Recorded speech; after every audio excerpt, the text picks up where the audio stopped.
Going home was simple for Judy Garland in The Wizard of Oz. She just clicked her heels. But a festival honoring Garland in her hometown isn't clicking, and storm clouds may blot out the rainbow in today's Inside Story. Grand Rapids, Minnesota is a small town whose most famous citizen was Judy Garland. When driving into town, you would never know it because the welcoming sign only mentions that it's home to a paper company. A story in the current issue of Fame magazine says that the town has turned its back on Judy and that certain locals are looking to put an end to an annual festival honoring her memory.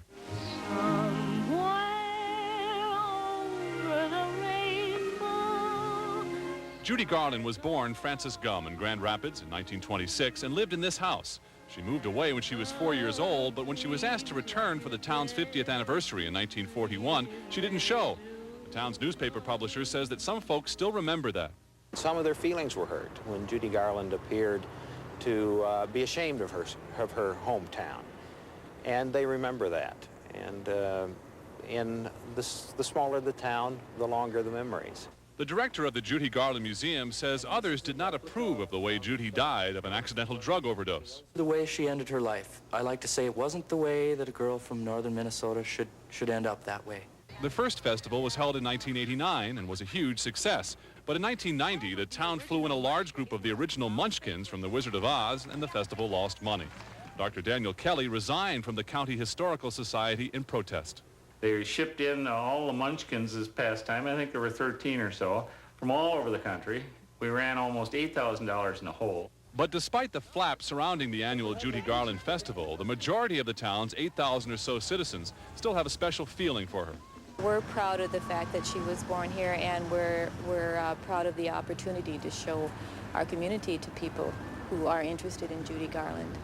Well, the town will give the festival one more chance in June in conjunction with Grand Rapids Centennial Celebration, but if it's not a moneymaker, town officials could throw in the towel.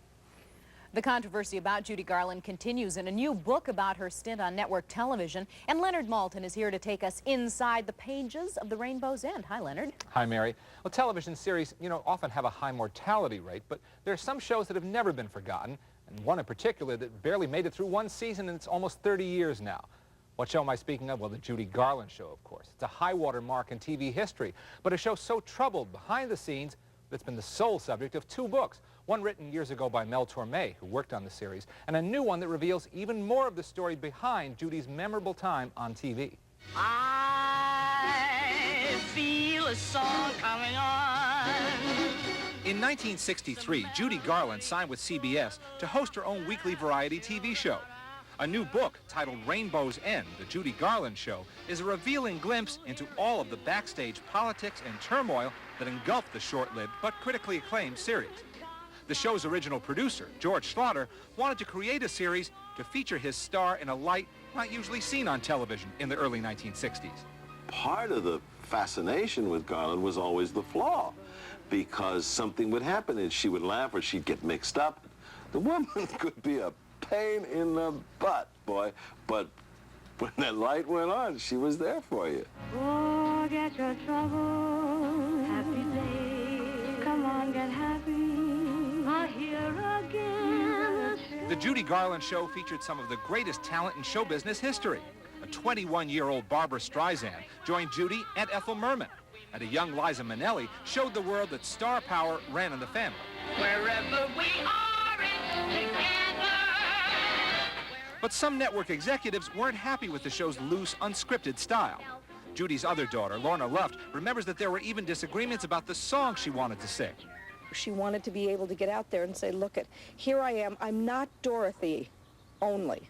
And I'm not this person that you grew up with the Andy Hardy movies, and I'm going to introduce new things to you. And CBS probably got scared of that, and they would like her to sing Over the Rainbow 3 times a week.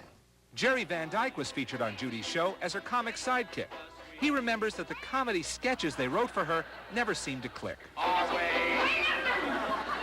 They didn't know how to write for her. In fact, you can't write for a talent like Judy Garland. It had to be completely herself, and you can't take someone and put them in a format and have it work. They tried everything.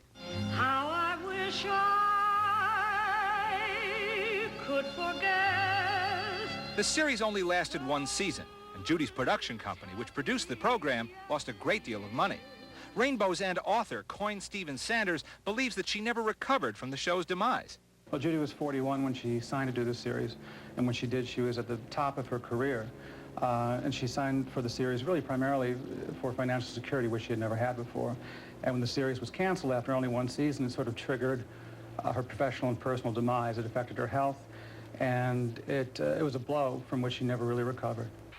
But in spite of an early cancellation and a lot of negative publicity, the shows themselves survive as genuine TV classics.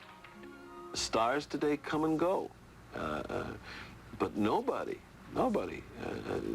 challenges the Garland mystique even today. I feel a star coming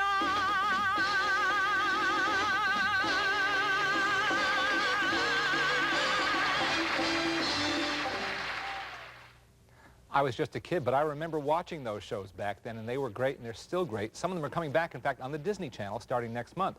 And if you can't get enough of Judy Garland, there's another new book out called The Complete Judy Garland by Emily Coleman. That's a complete chronicle of everything she ever did in show business. Concerts, records, movies, the works. And her Carnegie Hall albums are the best ever.